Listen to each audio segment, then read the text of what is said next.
Au milieu de nous, Jésus, c'est toi qui règne. Au milieu de nous, Jésus-Christ, c'est toi. Tu règnes, tu règnes, tu règnes, tu règnes, tu règnes, tu règnes.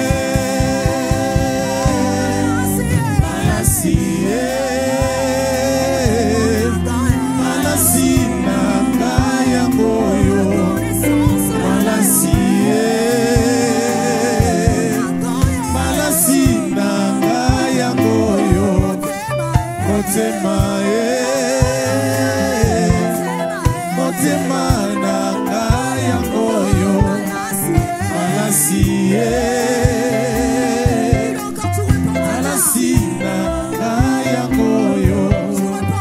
Tu répands ta gloire dans les cieux et sur la terre. Nous lèvons nos mains pour t'adorer. Nous lèvons nos mains pour t'adorer, Prince de paix. Au milieu de nous, Jésus, c'est toi qui règnes. Au milieu de nous, Jésus-Christ, c'est toi qui règnes.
Et si je ne le fais pas maintenant, Seigneur, je me sens coupable. Je me sens très coupable.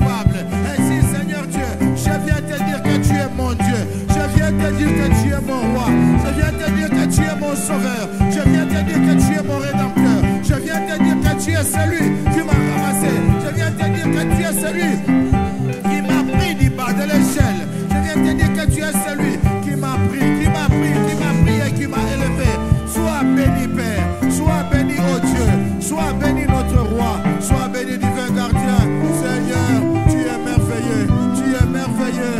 Tu es merveilleux. Mon âme t'adore. Mon âme te célèbre. Mon âme te loue. Et n'oublie aucun de tes bienfaits. Et n'oublie aucun de tes bienfaits. Je n'oublierai pas, Seigneur, d'où tu m'as tiré. Je n'oublierai pas d'où tu m'as pris. Je n'oublierai pas d'où tu m'as ramassé. Dans quel état tu m'as pris. Je ne peux oublier. C'est pourquoi, Seigneur, je t'élève. Je t'élève. Je t'élève. Oui, toi seul est digne. Oui, toi seul est digne. Oui, toi seul est digne. Oui, toi seul est digne de recevoir mon adoration. Oui, toi seul est digne de recevoir ma louange. Oui, toi seul est digne de recevoir mes acclamations. Oui, toi seul est digne de recevoir toute la gloire que j'ai à donner. Toute la gloire que j'ai à donner n'est donnée qu'à toi. Et à toi seul, Seigneur. Laisse-moi t'adorer. Laisse-moi t'adorer. Malasinanga, nasopi amoli bosonayo. Malasinanga, nasopi amoli bosonayo. Loyembo nanga, ebimise ponayo. Loyembo nanga, etatolise monene nayo. Seigneur, tu es digne, tu es merveilleux. Reçois la louange, reçois la louange. Père, Père, Père, je ne suis rien, je ne suis rien. Si tu n'étais pas passé par moi, si tu n'étais pas passé par moi, je ne me reconnaîtrais pas ce matin. Je ne me reconnaîtrais pas ce jour. Seigneur, je me reconnais grâce à toi. Grâce à toi, Jésus. Grâce à toi, oh Dieu. Grâce à toi, oh Yahweh. Reçois la louange, Seigneur. Merci. Oui, mon âme était bénie. Mon âme était bénie. Mon âme était bénie. Il y a encore une autre âme qui t'est bénie ce matin. Il y a encore l'âme de ma soeur qui est en train de te bénir ce matin. Il y a encore l'âme de mon frère qui est en train de te bénir ce matin. Il y a encore l'âme des sauvés, de quelqu'un que tu as ramassé, que tu as pris de loin, qui était méconnu par ses parents, qui était inconnu dans cette affaire, dans cette sphère, qui était inconnu que tu as pris de nulle part et que tu as élevé, qui est en train de te rendre gloire ce matin. Seigneur, ce sont les cœurs des personnes que tu as ramassées, réunis, qui sont en train de célébrer le roi. Reçois la louange, reçois les acclamations dignes des rois, reçois les acclamations dignes des rois, reçois les acclamations dignes de notre roi, reçois les acclamations dignes de notre roi et de notre Seigneur. Oh, ces cris de triomphe, c'est pour le ressusciter du troisième jour. Ces cris de joie, c'est pour le ressusciter du troisième jour. Oh Jésus, Jésus. Alléluia. Merci notre Père. Merci notre Seigneur. Tu n'as point de semblable. Et ce matin, notre Père, ce matin, les cœurs des personnes que tu as sauvées, les cœurs des personnes que tu as délivrées, les cœurs des personnes que tu as guéries, se sont réunis afin de te rendre honneur, afin de te rendre gloire. C'est pourquoi, Seigneur Dieu, tous ceux qui sont en train de faire, c'est pour ton honneur. Tous ceux qui sont en train de faire, c'est pour ta gloire. C'est pour ta gloire. Ceux qui sont en train de faire, c'est pour te montrer combien tu es grand, combien Dieu est grand, combien Dieu est merveilleux. Merci Jésus.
maintenant t'écouter, Seigneur.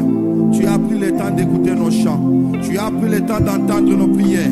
Tu as pris le temps d'entendre notre adoration. À présent, ce dont nous avons besoin, c'est d'entendre la voix de notre Père. Tu as dit que les bons bergers ont des brebis qui connaissent sa voix, Seigneur. J'aimerais que ce matin, quelqu'un reconnaisse la voix de son Créateur. Quelqu'un reconnaisse la voix de son berger. Et quelqu'un revienne auprès de son berger qui est en train de l'appeler, Seigneur. Tu appelles quelqu'un ce matin, fais que nous puissions te suivre, Seigneur. Et par ton esprit, opère tes miracles. Fais-nous du bien au nom de Jésus. Amen. Alléluia. Le Seigneur est merveilleux. Nous bénissons notre Dieu pour ce merveilleux moment, pour ce bon culte que nous sommes en train de passer dans sa présence. Je ne dirais pas pour ces bons moments que nous avons passés, parce que nous continuons à passer de merveilleux moments et ce n'est pas fini. Le Seigneur est en train de nous faire du bien. Que toute la gloire lui soit rendue. Vous savez, la semaine était mouvementée dans toute la ville et il y a eu beaucoup d'activités au point où certains pourraient se dire qu'ils sont fatigués parce que il y a maman Naomi qui était en train de me poser la question, est-ce que tu vas congé? Non, ça t'est pour vous allez quitter. Bon, on ne sait pas vous répondre, maman. Bon, certains ont pris un petit congé. Espérons qu'ils seront peut-être au deuxième culte, peut-être c'est par rapport à la fraîcheur du moment. Mais qu'à cela ne tienne, Dieu est au milieu de nous. Alléluia. Ce n'est pas l'absence de ton frère ou de ta sœur qui fera que Dieu soit absent. Dieu est toujours présent. Là où nous sommes réunis de trois, Dieu est au milieu de nous. Et nous bénissons notre pasteur qui nous a fait confiance et nous a accordé la chair afin de pouvoir nous entretenir avec vous. Alors nous sommes en train de poursuivre ce que nous avions commencé depuis un certain temps, mais sous un autre angle, sous un autre thème. Je vais nous proposer ce matin c'est comme un nouveau thème, mais qui est en train de poursuivre ce que nous avions commencé. Jésus-Christ, faiseur des miracles. 1. Jésus-Christ, faiseur des miracles. 1. Parce que c'est il y a plusieurs miracles dans ce que Jésus a fait. Alors je nous propose un sous-thème, la guérison d'un lépreux. La guérison d'un lépreux que nous trouvons dans les livres de Matthieu au chapitre 8, du 1er au 4e verset. Et nous vous saluons vous aussi qui nous suivez au travers des médias sociaux, Facebook, YouTube et même au travers de la télé elle-même et la radio. Que le Seigneur vous bénisse. Et vous qui êtes là, nous vous bénissons au nom de Jésus. Alors Matthieu chapitre 8, 1 à 4, nous lisons au nom de Jésus. Moi j'ai la version Louis II ici. Lorsque Jésus fut descendu de la montagne, une grande foule le suivit. Et voici, un lépreux s'étant approché, se prosternant devant lui et dit, « Seigneur, si tu le veux, tu peux me rendre pur. » Jésus étendit la main, le toucha et dit, « Je le veux, sois pur. » Aussitôt, il fut purifié de sa lèpre. Puis, Jésus lui dit, « Garde-toi d'en parler à personne, mais va te montrer au sacrificateur et présente l'offrande que Moïse a prescrite afin que cela leur serve de témoignage. » C'est la parole du Seigneur.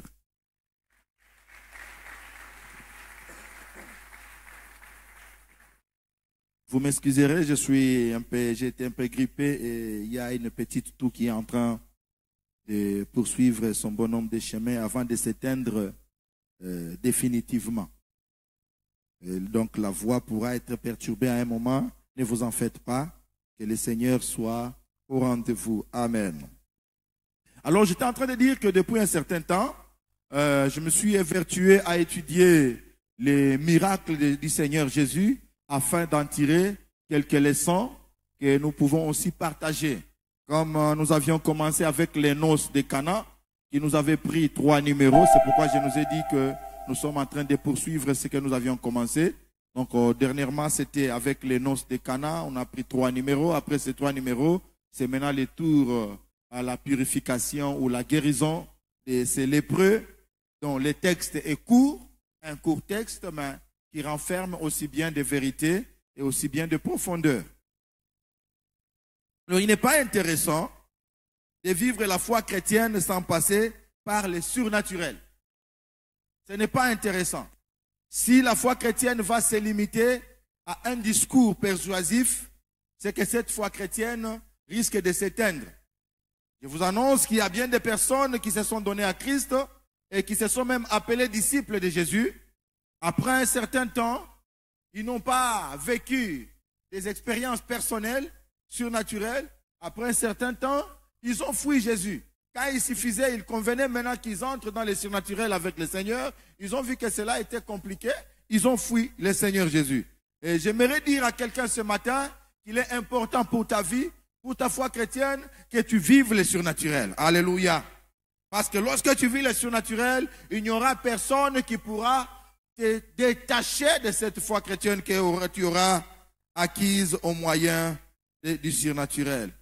Les personnes peuvent bien agencer les versets, ils peuvent bien respecter l'orthographe, mais aussi la stylistique, ils peuvent respecter la diction et toute autre forme des sermons afin de nous les donner. Lorsque nous entendons des bonnes choses du Seigneur, nous pouvons rester à cause du français que nous avons entendu, mais si nous n'avons pas une expérience spirituelle, cela ne représente rien. Il convient que les chrétiens aujourd'hui comprennent que même dans un mauvais français, s'il y a le surnaturel, j'ai rencontré le Seigneur et cela me suffit. Les disciples ont dit, montre-nous le Seigneur et cela nous suffit. On n'a pas besoin d'entendre un bon français, on n'a pas besoin d'entendre un bon lingala, on n'a pas besoin d'entendre un bon exemple pour bien vivre la foi chrétienne, mais on a besoin de vivre ce que le Seigneur a dit. Alléluia. Alors, nous sommes en train de voir ces miracles parce que il n'est pas question de raconter les miracles. Ce matin, j'aimerais que nous puissions vivre le même miracle. Je suis en train d'annoncer à quelqu'un qu'il est question de vivre le même miracle. Avec les mêmes mots dans la Bible, avec les mêmes dictions, avec les mêmes paroles déjà entendues, mais avec une puissance qui accompagne ces paroles. J'aimerais que ce que tu entends soit accompagné d'une puissance qui va t'affranchir, qui va te délivrer, qui va te guérir, qui va te purifier et qui va changer ta vie. Et dans ce message, nous aurons 3 éléments essentiels, à savoir Jésus et la foule, Jésus et les lépreux, et enfin nous terminerons par les recommandations de Jésus. Et si il y aura le temps, on va terminer. Si on saura bien les agencer, on saura terminer. Et si on ne termine pas, ne vous en faites pas. Et le Seigneur, on ne va pas finir toute la Bible aujourd'hui. Amen. Jésus, la Bible est en train de nous dire, lorsqu'il fut descendu de la montagne, il eut une grande foule. Il eut une grande foule. Jésus a toujours drainé des foules. Il a toujours drainé des foules. Et 3 jours à Matadi, nous avons vécu une foule au niveau du stade d'Amar. Des grandes foules qui ont suivi. Parce que Jésus qui guérit, Jésus était là et Jésus est là. De la même manière que nous sommes venus nombreux en ces lieux, Jésus est en ces lieux. Nous savons que nous sommes venus suivre Jésus en ces lieux. Jésus était suivi par de grandes foules. J'ai lu le même texte chez Marc. Marc, parlant de la même guérison, il relate que cet homme a parlé de sa guérison à tout le monde. Après que Jésus lui ait accordé sa guérison, il a parlé de cela à tout le monde au point où Jésus ne pouvait plus entrer dans la ville. C'est-à-dire que le fait que ces lépreux a parlé de Jésus, tout le monde commençait à chercher Jésus et Jésus ne pouvait plus venir dans la ville. Il est resté dans un lieu désert et il a commencé à prier. De là, les hommes venaient chercher Jésus dans le désert. Ça, c'est Marc qui est en train de raconter ainsi. Et quand j'ai lu aussi Luc, lui, il dit que la renommée de Jésus s'était répandue. Les gens venaient en foule pour entendre et se faire guérir. Et lui, il s'est retiré dans les lieux déserts pour prier.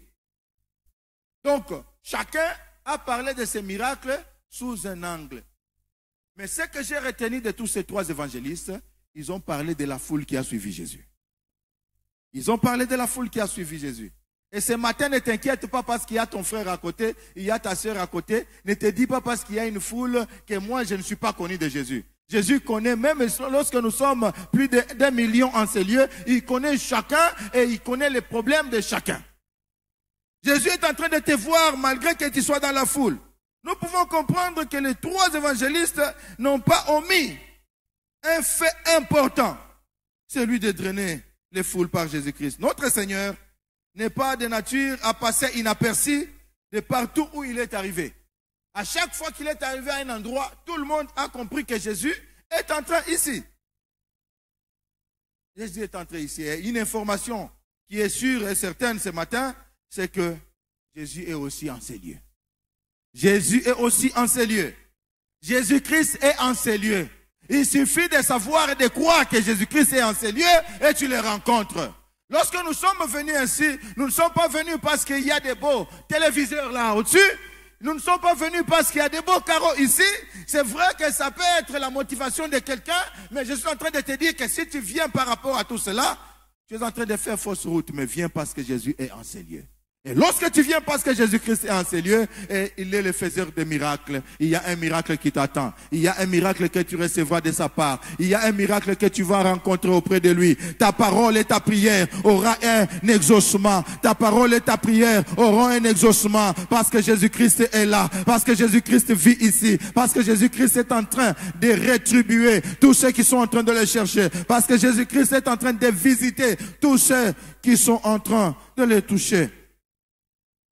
Ça serait étonnant dans ce siècle de voir les gens qui viennent à l'église pour des rendez-vous amoureux. C'est inquiétant et étonnant. Très inquiétant. Tu as cherché où fixer des rendez-vous, tu n'as pas trouvé, c'est à l'église qu'il faut fixer les rendez-vous amoureux. C'est comme ça qu'il y a certains, nous sommes en train de prêcher, vous pensez qu'il est en train de lire la Bible Louis II dans la version électronique, Android, alors qu'il est en train de faire un message. Alors qu'il est en train de dire que je suis dans le coin gauche, juste derrière le papa qui est habillé en rouge. Ce sont les choses qui se passent à l'église. Hein? Je ne te vois pas, tu es où? Regarde à ta gauche. C'est étonnant que dans ce siècle qu'on trouve des personnes qui viennent à l'église dans ce sens-là, parce que tu ne recevras pas grand-chose. Et Jésus est en train de te voir, tu es dans la foule. Tu es dans la foule. C'est inquiétant de savoir que dans ce siècle, il y a des personnes qui viennent. J'ai cherché un terme en français, je ne l'ai pas trouvé. C'est vrai que ça existe. Hein? Moi, je suis pauvre en français, je suis ingénieur technicien. Je suis pauvre en français. Vous connaissez que les techniciens disent, donne-moi pince. C'est ce que moi je suis. Alors, j'ai cherché un terme en français, je n'ai pas trouvé. Je suis allé les localiser un tout petit peu chez les Quinois. Ils disent... Tu viens à l'église parce que tu es en train de voir, il y a un papa, dans mon cahier, le la salle entreprise one. Tol. Donc ça de telle sorte que à la sortie, je viens, je le vois, papa, bonjour papa, je suis votre frère. Oui, tu es mon frère après. Et puis après, bon, papa, je pouvais vous voir, même au bureau. C'est inquiétant si dans ce siècle, les gens viennent à l'église à cause de cela. Ne viens pas à l'église parce qu'il y a quelqu'un. C'est vrai qu'à l'église, tu vas trouver des hommes, des femmes, des sœurs, des frères, des papas, des mamans qui peuvent te faire du bien, oui. Mais j'aimerais qu'en dépit de tout cela, tu viennes chercher d'abord Jésus-Christ. Si quelqu'un de l'église peut te venir en aide, nous bénissons le Seigneur. Nous bénissons le Seigneur. Mais que je vienne pour Jésus.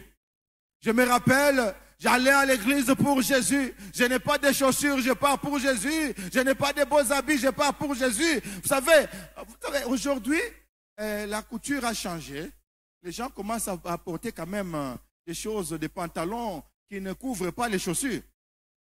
Et vous connaissez les secrets d'autrefois? Pourquoi on devait couvrir les chaussures? Parce que les talons n'étaient pas bons. Ah oui, certains papas me comprennent. Il fallait prendre un pantalon là comme ça, quand tu le traînes, c'est comme si tu étais en train de nettoyer la route. Surtout qu'il n'y avait pas de nettoyeur de route. Tu es en train de nettoyer la route. Comme ça, on ne voit pas les talons de la chaussure. Et surtout que la chaussure avait... aujourd'hui, les Chinois nous ont facilité. Nous avons des belles semelles. Il y avait des petits clous. Heureusement qu'il n'y avait pas de carreaux comme ça. Parce qu'à tout moment, ça serait...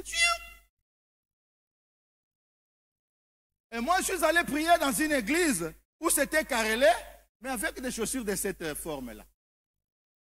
D'où il fallait chercher un pantalon qui couvre. Et quand je vous montre les photos de cette époque-là, vous pensez que c'était le bon habillement. Non, non, non, ce n'était pas le bon habillement. Parce que les tailles aussi existaient, mais il fallait couvrir quelque chose. Bien aimé, ce n'est pas parce que j'ai manqué quelque chose que je ne vais pas aller voir le Seigneur. Que je manque, je viens pour le Seigneur. Que j'en ai, je viens pour le Seigneur. Le Seigneur n'est pas à chercher lorsque je suis seulement dans une position de le chercher. Non, lorsque je suis dans les besoins. Que je manque, que j'ai, je viens chercher le Seigneur. Et lorsque nous venons vers le Seigneur de cette forme-là, le Seigneur finit par nous récompenser. Le Seigneur finit par nous voir et il finit par essuyer les larmes. Tu peux pleurer autant, plusieurs jours, mais lorsque tu es toujours confiant au Seigneur et que tu viens, même lorsqu'il y a des personnes, vous savez, quand nous sommes dans l'église, il y a des gens, quand tu les vois en train de prier, quand tu l'entends parler du Seigneur, tu te dis que moi, je n'ai rien à dire à Jésus. Parce que lui, il a déjà tout dit. Il reste, il est éloquent et même le Seigneur entend bien son français. Il entend mon lingala. Pourtant, Jésus t'entend. Jésus entend tout le monde. Il entend tout le monde. Alors, la plupart des gens ont des raisons pour suivre le Seigneur. Et tout le monde a une raison pour suivre le Seigneur. Moi aussi, j'ai une raison pour laquelle je suis le Seigneur. Nous devons avoir une raison. Sans raison, on ne peut pas suivre le Seigneur. Il y en a qui suivaient le Seigneur à cause de son enseignement. Les disciples suivaient Jésus à cause de son enseignement. Il y avait des gens fatigués de la domination romaine qui suivaient Jésus-Christ à cause de son enseignement. Il y avait des croyants qui ont seulement accepté les messages, qui ont aimé les messages du Seigneur, vu que cela contredisait ce que les Romains faisaient. Alors les gens, les peuples, et même certains chefs des peuples ont suivi Jésus-Christ de cette manière parce qu'ils ont trouvé que l'enseignement de Jésus était différent. Dur, amer à avaler, mais comme c'était la vérité, les gens suivaient Jésus-Christ à cause de son enseignement. Il y en a aussi qui suivaient Jésus à cause de son appel envers certaines personnes. Jésus a appelé les disciples, viens, suis-moi. Ils le suivaient parce que c'est Jésus qui m'a appelé. C'est Jésus qui m'a appelé. C'est un motif, c'est une raison pour laquelle il faut aussi suivre Jésus-Christ. Si Jésus t'appelle, ne t'arrête pas à mi-chemin, continue avec lui. Il y avait aussi des accompagnateurs de la vision de ceux qui étaient appelés. Jésus m'a appelé, toi aussi viens avec moi. Et tous ces gens-là étaient dans la foule. D'autres cherchaient un motif. Ils voulaient trouver un motif pour accuser Jésus-Christ. C'était le cas de ses détracteurs. C'était le cas des pharisiens, des sadducéens. Ils n'étaient pas là parce que l'enseignement était bon. Mais ils étaient là, ils cherchaient la moindre erreur, la moindre faute de Jésus-Christ afin de les traduire en justice pour chercher sa mort. Il est en train d'enseigner autre chose que nous. Il est en train de nous détruire. Alors il faut chercher par quel moyen, où est-ce qu'il sera en contradiction avec la loi pour que nous puissions l'arrêter. C'est le cas même des personnes aujourd'hui qui savent qu'il est sorcier, qu'elle est sorcière. Ils viennent à l'église afin de tenter les gens, afin de trouver qui est-ce que je peux emporter dans mon sac. Ils sont là, ils savent que moi, je suis méchant, je suis magicien, je suis marabout, je suis qui, je ne sais qui. Ils viennent toutefois dans l'assemblée des saints, parmi les foules, afin de chercher comment nuire, comment faire du mal à quelqu'un. Et des gens comme ça sont dans la foule. Mais aussi, il y en a qui sont venus pour le plaisir de suivre Jésus-Christ parce qu'ils ont entendu qu'il a un grand nom. Je vais aussi les voir. D'autres même se sont formés des endroits pour voir Jésus-Christ. Le cas de notre frère Zachée, il est allé se percher sur un arbre afin de voir Jésus-Christ. J'ai tellement entendu parler de lui. Si je peux le voir, ne serait-ce que voir Jésus. Ils sont nombreux aussi qui sont venus de la sorte. Ils étaient dans la foule. D'autres aussi sont venus. La cinquième catégorie, c'est ceux qui sont venus à cause des miracles de Jésus ou de son pouvoir à transformer les situations. Il y en a qui sont venus parce qu'ils savent que je suis en train de pleurer. Je suis dans une situation alarmante. Il n'y a que Jésus-Christ qui peut m'accorder la solution. Il n'y a que Jésus-Christ qui peut me décharger de ces problèmes spirituels qui est en train de peser sur moi. Et il y a aussi cette catégorie. C'était suffisant d'apprendre que Jésus passera. Ou mieux encore, il passe par un endroit et la foule l'accompagnait. Jésus aimait se faire accompagner des foules. Jésus aimait se faire accompagner des foules. Et c'était une bonne chose. Quand il marchait partout, il y avait une foule. Parfois, il ne les a pas appelés. Mais si Jésus n'était pas d'accord, qu'est-ce qu'il aurait fait? Il allait les renvoyer. Il allait dire, laissez-moi partir, j'ai besoin d'être seul. J'ai besoin de rester dans un coin seul, isolé. Jésus pouvait renvoyer la foule. Mais la plupart des cas, Jésus n'a pas renvoyé les foules. Il les a laissés les suivre. C'est pourquoi quand on lui dit renvoie-les, qu'ils arrêtent de crier, il dit, mais si ils se taisent, même les pierres s'élèveront. C'est-à-dire que Jésus aimait la foule. Il aimait voir la foule. Lorsque la foule était même composée de petits enfants, on dit non, ce sont des petits enfants, ils ne comprennent rien de ce qu'ils font. Jésus va dire, laissez venir à moi les petits enfants. Donc Jésus aimait la foule. Jésus aimait la foule. Jésus aimait la foule. Il n'y a pas à s'inquiéter du fait d'être dans la foule. Dieu connaît et voit tout le monde malgré le nombre que nous sommes. S'il faut chanter, chante. Moi, ça m'étonne parfois de voir, nous sommes nombreux dans l'église. Nous laissons la chanson seulement aux choristes, que les choristes chantent. Donc moi, je n'ai pas besoin de chanter, parce que déjà, ce sont eux, d'ailleurs, ils ont le micro. Si je chantais, ma voix ira jusqu'où? Je ne vais pas beaucoup porter. Mais je suis en train de t'annoncer que même lorsque tu es dans la foule, chante le Seigneur. S'il faut prier, prie le Seigneur. S'il faut adorer, adore le Seigneur. Ne te dis pas parce que nous sommes nombreux. Ne te dis pas parce qu'il y a des personnes plus élancées que moi. Ne te dis pas parce qu'il y a des personnes moins élancées que moi. Ne te dis pas parce qu'il y a des personnes qui ont plein de moyens et moi je n'en ai pas. Et que je n'ai pas le droit de se ma voix ou de parler ou de demander, de donner ma situation au Seigneur, de présenter ma situation au Seigneur. Alors tu es aussi appelé à parler au Seigneur, même lorsque tu te retrouves dans la foule. Mais une exception s'est faite dans ce message de ce matin. C'est que malgré qu'il y avait la foule, la Bible mentionne et souligne, il y a un lépreux. Alléluia. Amen.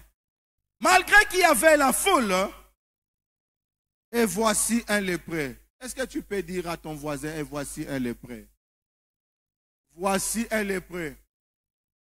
Parce que dans la foule, un lépreux ne pouvait pas s'y trouver. Il y a des catégories de personnes qui ne peuvent pas être dans la foule, mais qui ont besoin d'être dans la foule du Seigneur. J'ai donné une fois un exemple ici de quelqu'un qui me disait que le ciel où vous êtes en train de croire que vous irez, il n'y a personne d'entre les Congolais qui ira au ciel. Parce que la Bible a parlé de 144 000 personnes des Juifs, parmi les Juifs, parmi le peuple juif. Il y aura 144 000 personnes pour chaque tribu qui iront au ciel. Alors, quand moi je l'ai regardé, je lui ai dit qu'il y a un verset que tu n'as pas lu. Et là, en dessous, on dit, oui, il y a une foule nombreuse que personne ne sait compter. Et moi, je suis dans cette foule nombreuse. Alléluia. Si eux, ils croient que le paradis, c'est sur la terre, moi, j'irai au paradis de Dieu. Je crois au paradis de Dieu. Et je serai dans cette foule nombreuse. Mais il y a un lépreux. Il y a un lépreux. Il y a un lépreux qui va s'approcher de Jésus. Il y a un lépreux qui va s'avancer de Jésus. Il y a un lépreux qui va s'agenouiller. J'aimerais que ce matin, même lorsque nous sommes dans une foule, lorsque nous sommes nombreux en ces lieux, qu'il y ait un lépreux qui parle au Seigneur. Qu'il y ait un lépreux qui parle au Seigneur. La foule peut être là sans parler. Elle est en train de suivre Jésus, mais le lépreux peut parler au Seigneur. Oh, même lorsqu'il y a une foule, sache que Jésus a le temps pour un lépreux. Même lorsqu'il y a la foule, Jésus a le temps pour un malade. Même lorsqu'il y a la foule, Jésus a le temps pour un célibataire. Même lorsqu'il y a la foule, Jésus a le temps pour une stérile. Même lorsqu'il y a la foule, Jésus a le temps pour une seule personne qui est dans les besoins. Ne te dis pas qu'il y a la foule, je dois avoir honte. Je ne parlerai pas à Jésus. Malgré cette foule, je ne m'étairai pas. Moi aussi, je suis célébré. Je suis venu vers le Seigneur. Je dois lui parler. Jésus devra m'écouter. Jésus devra m'écouter. Jésus nous entend dans la foule. Lorsque nous crions, nous chantons, ça fait du bien. Mais maintenant, c'est le temps qu'un lépreux parle. C'est le temps d'un lépreux. C'est le temps d'un lépreux. On n'a pas dit 10 lépreux. On n'a pas dit 5 lépreux. On n'a pas dit 2. C'est une initiative personnelle. Ici, le miracle est produit par une initiative personnel. Ça ne regarde pas ton voisin, ça te regarde. Ça ne regarde pas ta maison, ça te regarde toi-même. Il y a un lépreux qui est venu, qui s'est approché de Jésus. Il s'est prosterné. Il s'est prosterné devant lui et lui dit, si tu veux, tu peux me rendre pur. Si tu veux, tu peux me rendre pur. Si tu veux, tu peux me rendre pur. La lèpre est une maladie. Mais cette maladie, elle est particulière parce qu'elle n'est pas prise dans les rangs de toutes les maladies. Sinon, il allait dire, Seigneur, si tu veux, tu peux me guérir. C'est ça le vocabulaire qui convient à un malade. Mais lui, il a dit, si tu veux, tu peux me rendre pur. Ça nous enseigne beaucoup pour dire que la lèpre n'était pas considérée comme une maladie ordinaire, mais elle était considérée comme une maladie d'origine pécheresse. Tout celui qui a la lèpre, c'est un pécheur. Depuis le temps de Moïse, Dieu a parlé dans le livre d'Exode, de Lévitique, plutôt à partir du chapitre 14, il est en train de dire ce que les lépreux devaient donner comme sacrifice, ce que les lépreux devaient faire pour être purifiés. Donc la lèpre, il fallait qu'on purifie les lépreux et non guérir les lépreux. Mais moi, je nous ai donné le terme guérison d'un lépreux. Alors, cet homme, comme il était considéré comme pécheur, et ne pouvait pas se tenir dans l'assemblée des saints, il ne pouvait pas approcher les hommes, il ne pouvait pas toucher les hommes, et les hommes ne pouvaient pas non plus les toucher. Il était isolé. Il va s'approcher et il va dire au Seigneur Jésus, si tu veux, tu peux me rendre pur. Si tu veux, tu peux me rendre pur. Et j'entends un pécheur en ce matin. J'entends un pécheur en train de dire au Seigneur, si tu veux, tu peux me rendre pur. J'entends un impudique dire au Seigneur, si tu veux, tu peux me rendre pur. J'entends un menteur dire au Seigneur, si tu veux, tu peux me rendre pur. Oui, je suis sérieux. Je suis sérieux. J'entends un voleur dire, si tu veux, tu peux me rendre pur. J'entends un calomniateur dire ce matin, si tu veux, tu peux me rendre pur. Oui, j'entends un pécheur. J'entends un pécheur qui revient au Seigneur. C'est vrai, je t'avais donné ma vie. Tu as marché avec moi. Je t'avais donné ma vie. Tu es entré dans mon cœur. Mais la façon dont je me suis conduit, je suis un lépreux qui a besoin de toi.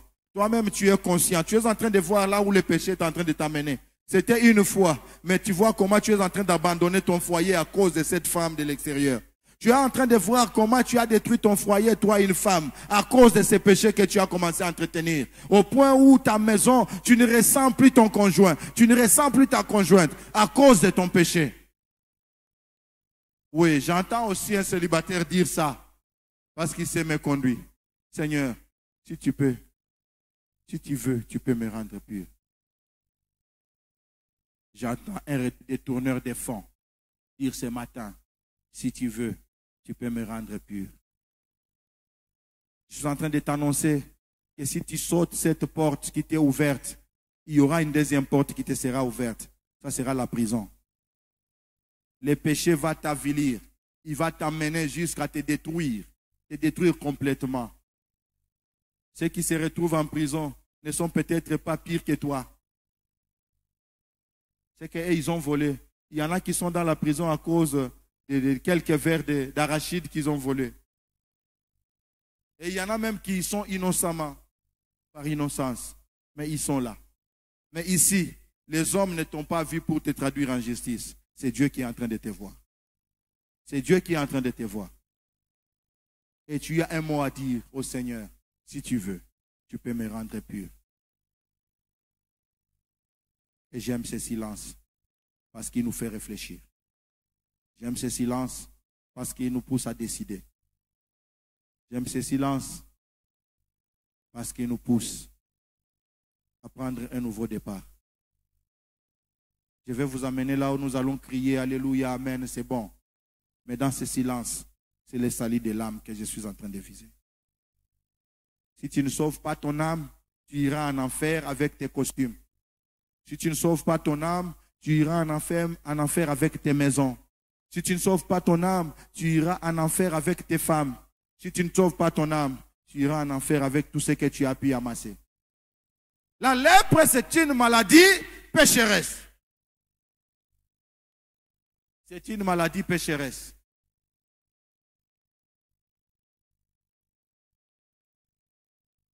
Quand tu vois l'argent, tu commences à trembler. Tu piques même ce qui ne t'appartient pas. Il suffit que tu voies ce que tu as considéré comme beau, comme joli. Tu n'es plus à l'aise.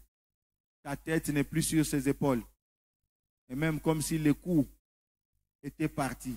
Tu commences à tourner ça et là pour vérifier qui me voit. Qui me voit. Oui, personne ne te voit. Tu peux faire ce que tu penses. Mais sache que c'est ce matin, Jésus te rappelle à la repentance. Si tu veux, tu peux me rendre pur. Si tu veux, tu peux me rendre pur. Les miracles est possible là où il y a la vraie repentance. Les miracles est possible là où les hommes et les femmes se sont prosternés, se sont humiliés face à Jésus. Ils ont vu que ma vie ne convient pas. Seul toi mérites. Seul toi mérites. Seul toi est saint. Moi, je ne suis pas saint. Moi, je suis souillé. Moi, je suis méchant. Moi, je suis mauvais. Seigneur, si tu veux, tu peux me rendre pur. Et ce matin, c'est le cri de quelqu'un qui est en train de se dire, qui est en train de lutter avec son cœur, qui est en train de lutter avec son âme, qui est en train de lutter avec la foule. Ne lutte pas avec la foule. Les lépreux avaient la foule autour de lui. Oh, moi, j'irai voir un pasteur dans un bureau. À deux, je lui dirai le mal que j'ai fait. Non, il n'est pas question d'aller chercher un serviteur au bureau. Il est question de s'agenouiller face à Jésus devant la foule. C'était intéressant d'être dans la foule, mais c'est aussi mieux d'être les lépreux qui se prosternent face à Jésus. Nombreux sont ceux qui sont venus chercher les miracles. Ils attendent un serviteur de Dieu plein d'onction. Je te dis ce matin, moi je n'ai pas l'onction. Oh, si ça scandalise, tant pis. Mais je te dis la vérité, c'est que moi je n'ai pas l'onction. C'est Jésus qui a toute l'onction et c'est Jésus qui guérit. Et c'est Jésus qui rend pur. Si tu attends mon onction pour dire recevez, tu ne recevras rien du tout.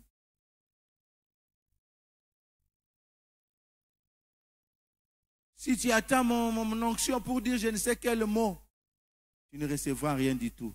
Mais si tu viens au Seigneur et que tu te prosternes devant lui, tu recevras tout ce dont tu cherches. Les lépreux ont dit à Jésus, si tu veux, rends-moi pur. Rends-moi pur. Rends-moi pur. Ne considère pas ta situation comme une fatalité parce qu'il y a la foule, parce qu'il y a de nombreuses personnes. Mais considère celui qui est au milieu de la foule, celui qui est en train de drainer la foule. Il a la solution à ton problème. Suivre Jésus, comme la foule le faisait, ne suffit pas. Suivre Jésus ne suffit pas. Suivre Jésus ne suffit pas. Il y en a qui l'ont suivi et n'ont jamais connu un miracle. Il y en a qui l'ont suivi, on n'a jamais parlé d'eux. Mais un lépreux s'est prosterné, on a parlé du lépreux. Un lépreux s'est prosterné, on a parlé du lépreux. J'aimerais ce matin qu'il y ait un lépreux qui se dise, moi j'aimerais qu'on parle de moi. J'aimerais qu'on parle de moi à cause de ma foi. Ça, c'est une foi qui dépasse plusieurs fois en Israël. Les lépreux ne pouvaient pas franchir sa zone, ne pouvaient pas sortir de sa zone. Tu dois rester là. Tu dois rester là. Mais celui-ci a pris tout le courage. Les Ouest-Africains disent mieux. J'ai remis tout mon courage. J'ai réuni tout mon courage. Alors réunis tout ton courage ce matin. Il faut réunir tout son courage et aller vers le Seigneur. C'est ça la manifestation de la foi. C'est ça la manifestation de la foi. Mais aussi, la lèpre, c'est une maladie. C'est une maladie. Jésus n'est pas en train de guérir seulement les péchés mais il est en train de guérir aussi toutes sortes de maladies. Il est en train de guérir toutes sortes de maladies. Il suffit que je sois conscient de ma maladie.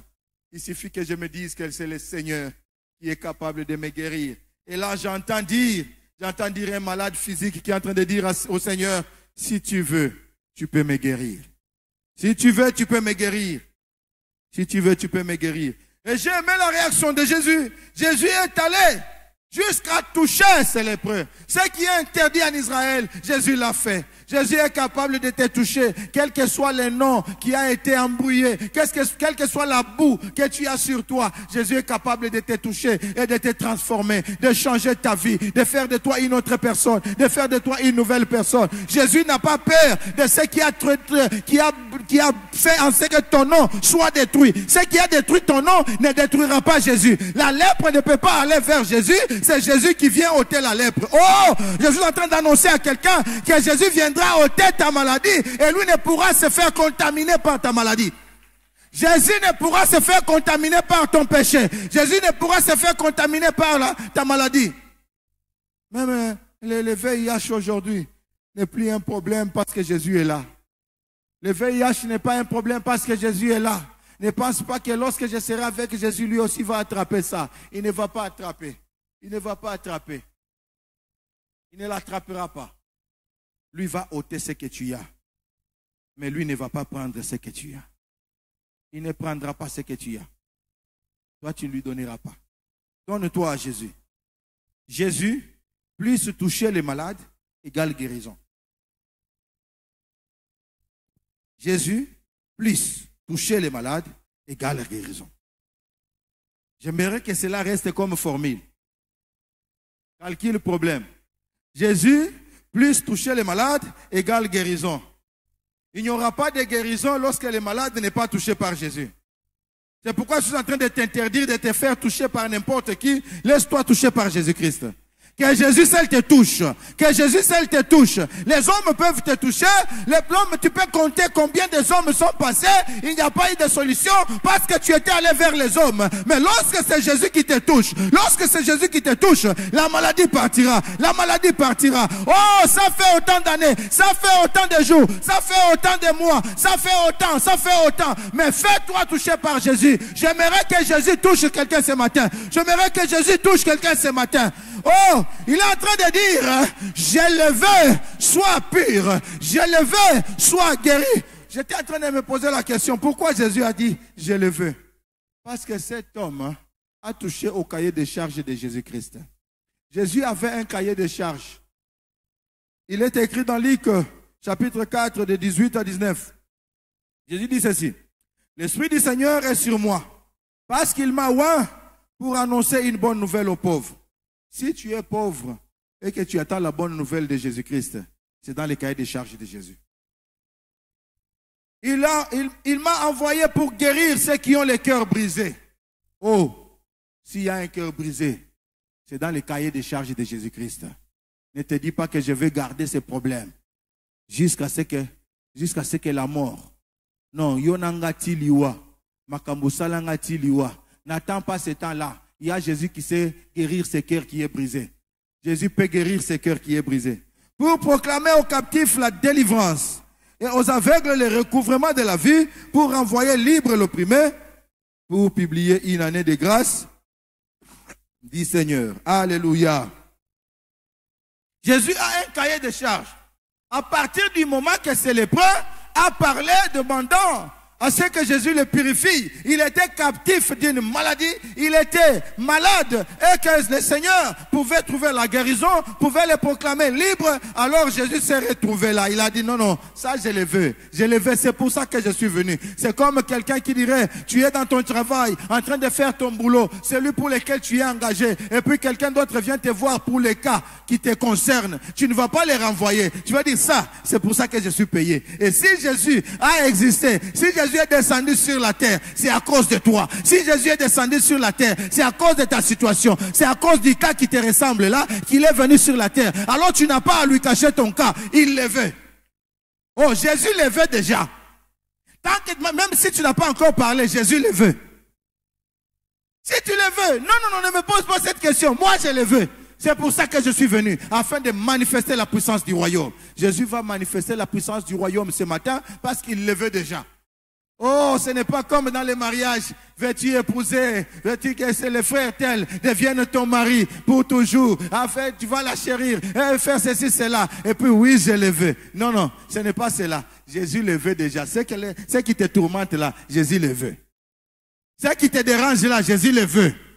Et il va le faire, il va le faire, il va le faire, il va le faire. Parce qu'il a reçu le mandat. Ton problème se trouve-t-il dans ce cahier de charges de Jésus? Jésus te dit ce matin, je le veux. Je le veux. Je le veux. Il faut dire des choses que personne et que le Seigneur voudra. Que le Seigneur voudra ce matin. Il veut te rencontrer. Seigneur, je veux que tu me rencontres, que tu changes ma vie. Il te dira, oui, je le veux. Veux-tu, Seigneur Dieu, essuyer mes larmes qui ont coulé? Le Seigneur te dit d'office, oui, je le veux. J'aimerais que ta foi puisse augmenter, que ta foi monte afin que tu dises tout ce qu'il y a dans ton cœur, tout ce que tu as dans le cœur, que tu le dises au Seigneur parce que lui, d'office, il le veut. Il le veut.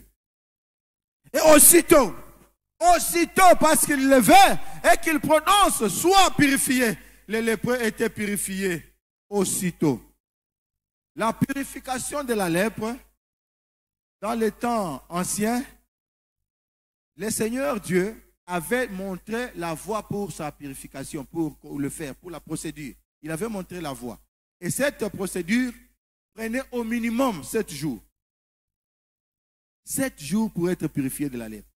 Tu viens avec les sacrifices, on prend ce qu'on doit égorger, on égorge, on prend le sang, on met dans l'eau, on commence à te laver premier jour, deuxième, jusqu'au 7e jour, tu laves tout ce que tu avais dans la maison, tu commences à laver, même les habits, les meubles, tout, tu nettoies toute la maison pendant 7 jours. C'était fatigant, c'était difficile, au point où les lépreux sont restés non guéris en Israël. Et ils avaient toujours leur camp de lépreux. Pour dire que faire la procédure que Dieu avait demandé à Moïse, ce n'était pas une chose facile.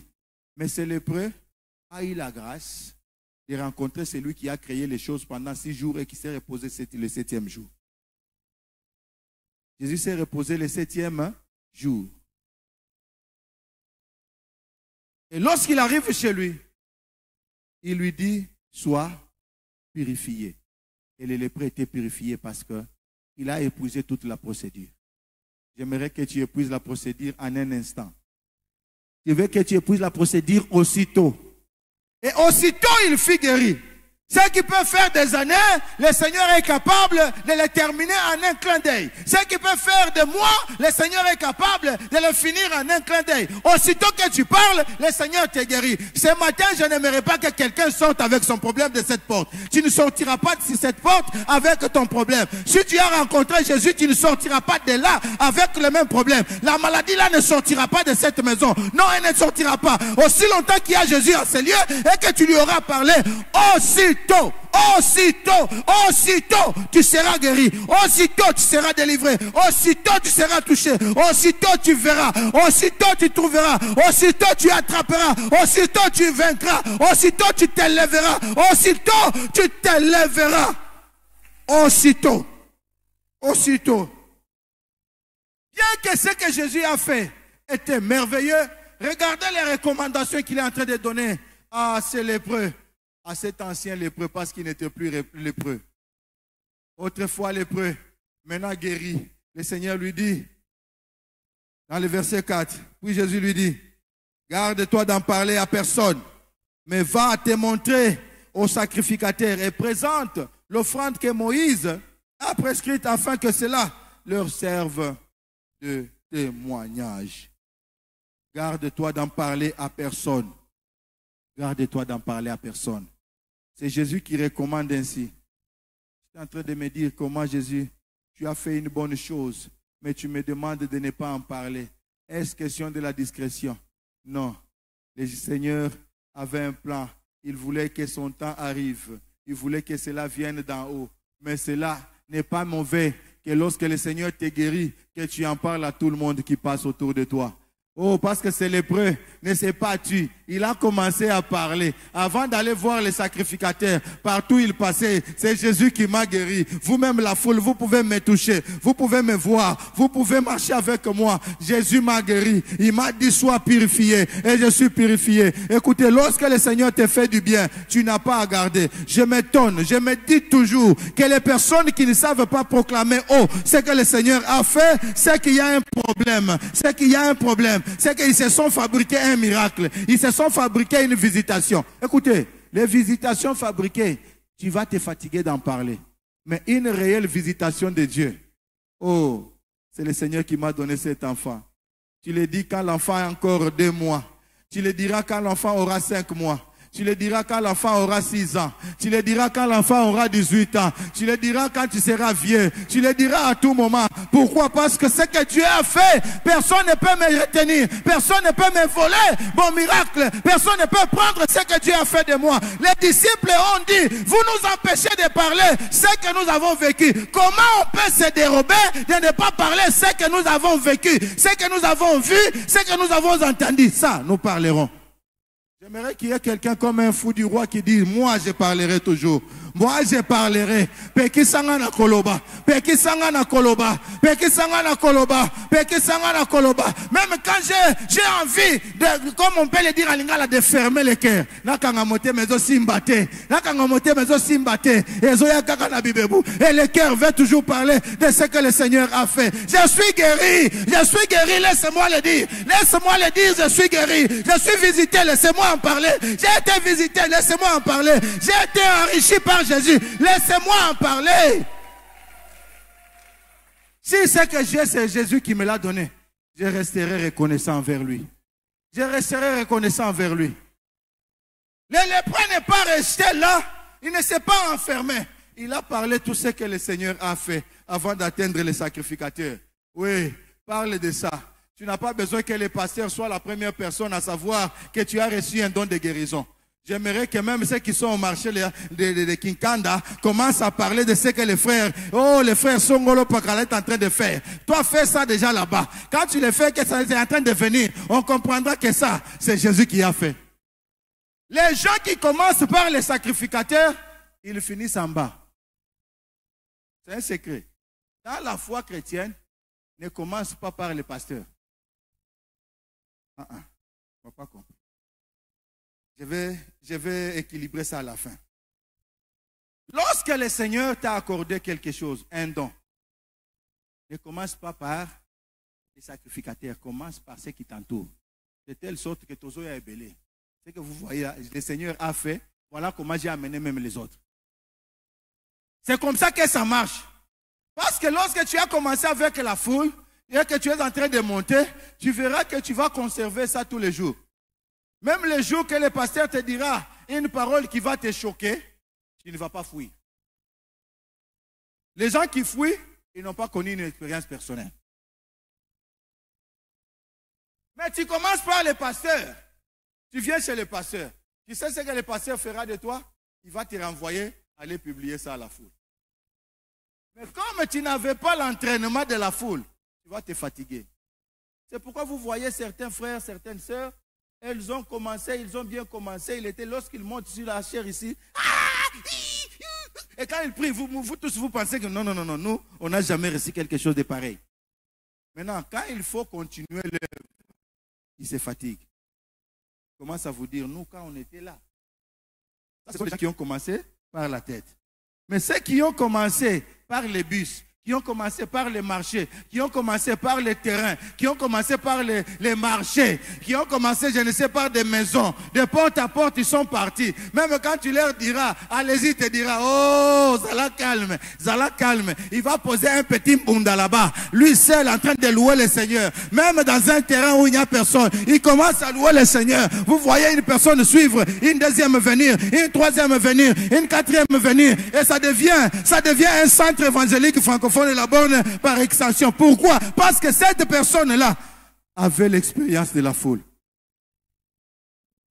Les lépreux nous apprend qu'il ne faut pas commencer par la tête. C'est la recommandation du Seigneur. Il ne faut pas commencer. C'est vrai que les sacrificateurs avaient reçu le mandat d'attester l'attestation de la purification. Mais on va attester où est l'expérience. Où est l'expérience? Il a commencé par parler ce que Jésus a fait. J'aimerais que ce matin, lorsque nous sommes en train de sortir d'ici, qu'on se dise que le Jésus qui est en moi, tout le monde devra le voir avant que mon pasteur ne le voie. C'est comme ça que les gens sont dans l'église, se disent, on connaît quelque chose, mais on ne nous a jamais choisi. Ce que tu connais, ça ne s'est pas encore manifesté. Ce que tu connais, on ne l'a pas encore vu. Personne sur la terre n'a la capacité de voir ce que l'autre connaît. Je ne vois pas ce que vous connaissez. Je ne connais pas. Et même vous connaissez plus que moi. Mais je ne vois pas ça. Pour que je voie ça, oh, moi je suis maçon, je dois voir où est-ce que tu as construit. Moi je suis couturier, je dois voir ce que tu as cousu.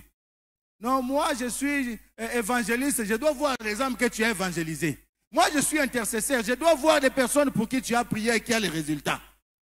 Ne venez pas nous remplir ici avec des titres, on cherche les titres, mais au fond il n'y a rien. Les lépreux nous disent, il faut commencer à dire ce que tu as reçu du Seigneur. Parle ce que tu as reçu du Seigneur. Waouh. D'accord. Je vais m'arrêter. Je vais m'arrêter là. Je suis en train de conclure dans ce cas. Je suis en train de conclure. Parle ce que tu as reçu du Seigneur et le Seigneur sera content de toi. C'est comme cela, il lui demande aussi, tu fais l'offrande qui a été recommandée par Moïse et là, il y aura une attestation, ça servira de témoignage. Ces miracles nous envoient à la finalité d'avoir un témoignage. Nous n'avons pas reçu les miracles pour nous troubler, pour nous perturber, mais nous recevons des miracles pour témoigner le Seigneur. Que Dieu vous bénisse. Est-ce que quelqu'un peut se tenir debout? Nous voulons prier le Seigneur. Nous voulons prier le Seigneur. J'aimerais qu'il y ait un lépreux qui parle au Seigneur. Qu'il y ait un lépreux qui parle à Jésus maintenant. Qui lui dise, Seigneur, me voici. Seigneur, je suis devant ta face. Je veux que tu me purifies. Rends-moi pur, rends-moi pur, rends-moi pur, rends-moi pur. Commence à parler à Jésus. Que Jésus te purifie. Que Jésus te purifie. Que Jésus purifie ta vie. Que Jésus purifie ton cœur. Que Jésus te purifie de la maladie, te guérisse. Que Jésus te visite. Ce qui te trouble, tu as besoin d'un miracle du Seigneur. Prie le Seigneur, que le Seigneur te visite. Commence à parler au Seigneur. Commence à parler au Seigneur. Commence à parler à Jésus. Commence à parler à Jésus. Qu'il fasse sa volonté sur toi. Qu'il fasse la volonté de Jésus sur toi. Alléluia, alléluia. Parle au Seigneur, parle au Seigneur. Parle au Seigneur, parle au Seigneur. Parle au Seigneur Jésus. Parle à Dieu. Parle à Dieu. Il écoute cette prière. Il entend cette prière. Il entend cette prière. Il entend cette prière. Commence à parler. Commence à parler. Bien-aimé, est-ce que tu peux prier le Seigneur? La purification est très importante pour nous les enfants de Dieu. La sanctification est très importante.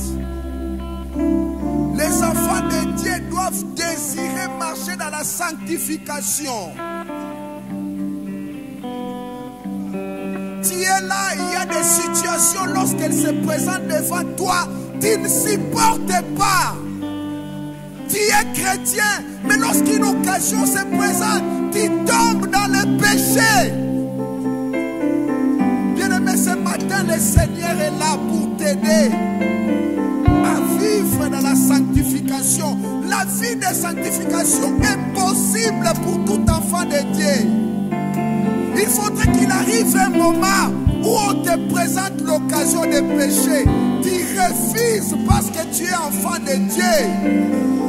Il faudrait qu'il y ait des moments où on te pousse à l'impureté, mais tu refuses parce que tu as crié au Seigneur. Bien-aimé dans le Seigneur, c'est très sérieux. Ce matin, le Seigneur veut aider quelqu'un à vivre dans la sanctification, à vivre dans la pureté, sans laquelle personne ne verra le Seigneur. Est-ce que tu peux prier pour ton âme? Est-ce que tu peux prier pour ta vie? Qui implorait ta bien-aimé, prie le Seigneur. Prie le Seigneur, c'est très sérieux. Pourquoi tu tombes toujours dans les péchés? Pourquoi tu tombes toujours? Pourquoi tu ne sais pas résister? Le Seigneur est là pour t'aider ce matin. Dis au Seigneur, Seigneur, je suis là. Je suis incapable. J'ai essayé par moi-même. Je ne supporte pas l'argent. Je ne supporte pas les femmes. Je ne supporte pas, Seigneur. Ce matin, je suis venu devant toi. Donne-moi cette force. Donne-moi cette force. Donne-moi cette force. Donne-moi cette force. Sanctifie ma vie, sanctifie ma vie. Au sang d'Israël, au sang d'Israël, nous te les prions. Oh, purifie mon cœur, purifie mon cœur. Sanctifie ma vie, sanctifie ma vie. Au sang d'Israël, au sang d'Israël, je te les prie, je te les prie. Purifie mon cœur, purifie mon cœur. Sanctifie ma vie, sanctifie ma vie. Au sang d'Israël, au sang d'Israël, je te le prie. Purifie ton peuple ce matin. Purifie ton peuple ce matin. Purifie ton peuple ce matin. Bien-aimé dans le Seigneur, je voudrais demander à une personne. Je ne sais pas ce que le Seigneur veut faire, mais tu es là, tu ne résistes pas. Il suffit qu'il y ait une occasion, tu tombes, mais tu es chrétien. Et tu es impuissant devant ces occasions. Si tu veux que le Seigneur t'aide, tu peux passer devant rapidement. Tu peux passer devant rapidement, on va prier pour toi. Bien-aimé dans le Seigneur, ce qui est important, c'est de marcher dans la sanctification, c'est de marcher dans la pureté. Nous, les enfants de Dieu, il faudrait que le monde comprenne qu'il y a des occasions qui ne peuvent pas nous prendre parce qu'on refusera. Ce n'est pas intéressant que tu t'es converti, tu es enfant de Dieu. Devant l'argent, tu trembles, tu oublies la Bible, tu oublies le Seigneur Jésus. Ce n'est pas intéressant. Là, le diable se moque de toi. Bien-aimé dans le Seigneur, je t'en supplie. Ce message est pour une âme qui veut être sauvée. Si tu es là, tu ne résistes pas devant les femmes.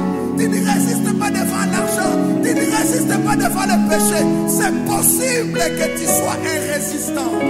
Et ce message est pour toi.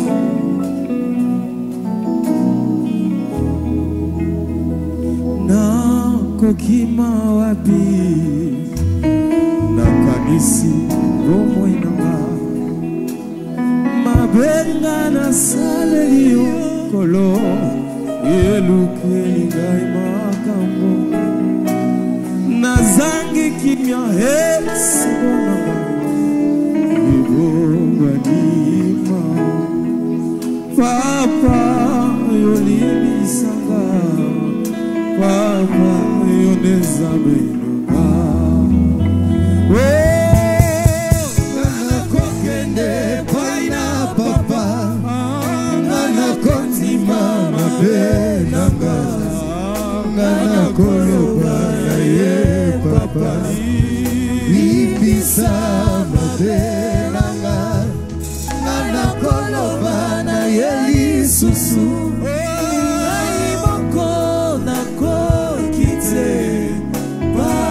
Sima bomoi nanga libisa mabe nana kokende paina papa nana kondima mabe nanga nana koloba na ye papa libisa mabe nanga nana koloba na ye lisusu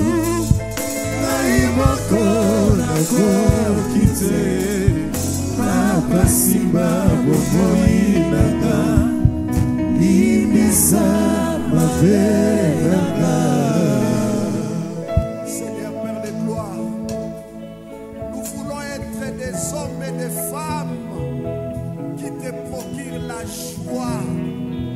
Comme il était à l'époque de Job, lorsque vous discutiez avec Satan sur l'intégrité de ton serviteur, tu avais tapé la poitrine pour Job. Seigneur, ce matin, nous voulons aussi que tu tapes la poitrine pour nous, que tu sois fier de nous, que nous soyons différents de ce monde, Seigneur. Nous croyons que tu nous as donné la force de marcher dans la sanctification, dans la pureté, Seigneur. Car nous savons que tout ce que l'impureté apporte n'est pas important pour notre âme, Seigneur. Reçois la gloire, Père. Reçois l'adoration dans le nom puissant de Jésus. Nous voulons t'acclamer, Seigneur. Nous voulons t'acclamer. Nous voulons t'acclamer. Nous voulons t'acclamer. Que le Seigneur soit béni, bien-aimé, pour ces messages. Vous savez, ce genre de messages sont devenus rares. On est plus visé à l'extérieur, à la bénédiction. Mais ce qui se passe à l'intérieur de nous, les enfants de Dieu sont aveugles de contrôler sa vie, aveugles de comprendre que ça, ce n'est pas bien. Le Seigneur nous veut dans la sanctification et de la purification. Ce n'est pas impossible, c'est possible.